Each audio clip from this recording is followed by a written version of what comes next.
Ladies and gentlemen, aviation enthusiasts and curious minds alike, welcome to the thrilling mini-series that will take you soaring through the skies called What Makes This Plane Great. In this episode, we're going to be talking about a single-engine, piston-engine beast that served alongside, against and even outlasted multiple subsonic and supersonic jet aircraft.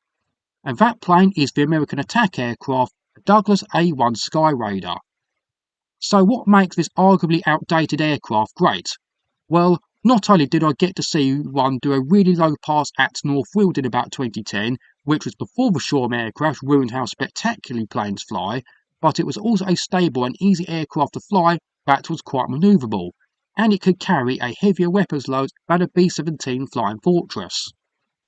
With the Skyraider being the great attack aircraft it was, along with its four 20mm cannons, it could always be loaded to the teeth with a variety of different ordnance, whether it be varying sizes of bombs and rockets, gun pods, napalm, torpedoes, mine dispensers, and they were even capable of carrying nuclear weapons. With the Skyraider being as versatile as it was, they would be used by a number of different air forces all over the world, right up until the mid-1980s.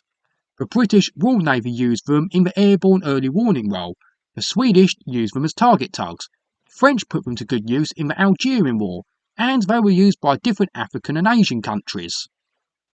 One of the main great things about the Skyraider was that despite more jet aircraft types being introduced and used, Skyraiders would go on to play a major part in not one but two major conflicts. In the Korean War, the Skyraiders had better range and loitering times, as well as being able to carry more and different ordnance compared to any of the Allied jet aircraft at the time, and it was an aircraft that could accurately dive bomb about 8,000 pounds of destruction on some difficult targets. It was in the Korean War that Skyraiders took part in what you'd call the American Dam Buster mission, when some Skyraiders performed aerial torpedo attacks on one or two occupied dams.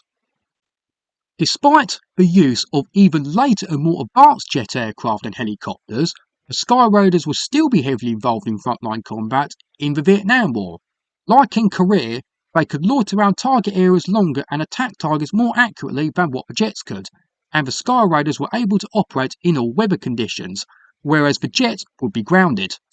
The Skyraiders would of course perform counter-insurgency and close air support missions throughout its time in Vietnam, but one role that the Skyraiders made their own was escorting rescue helicopters.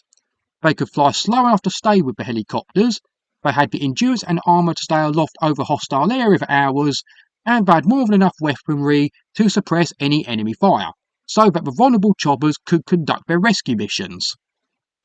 As well as destroying many ground targets in both the Korean and Vietnam War, another great thing about the Skyraider was that they did get the odd aerial kill against Russian piston engine and jet aircraft, and they even shot down two Lubotkin La-11 fighters of the Chinese Air Force few days after the Cathay Pacific incident in July 1954. While the Skyraider was a rather slow aircraft that suffered at the hands of anti-aircraft fire more than anything, it was still an aircraft that could take a lot of punishment, whether it be returning to base riddled with bullet holes after a long mission, or you could use a more recent example from the 2011 Fly Legends airshow at Duxford, where a Skyraider was able to land safely with a chunk of its wing missing after getting into a mid-air collision with a P-51 Mustang.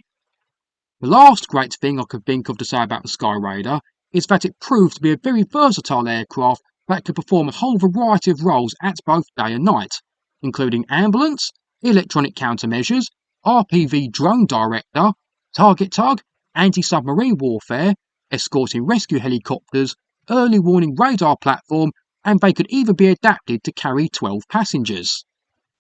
And that's it for this thrilling journey through the skies. If you haven't already, make sure to subscribe to this channel and hit that notification bell so you can stay up to date with my aviation content, etc. Check up 2 videos at the end, all my CD reviews, or even the plays I've created. Cheers.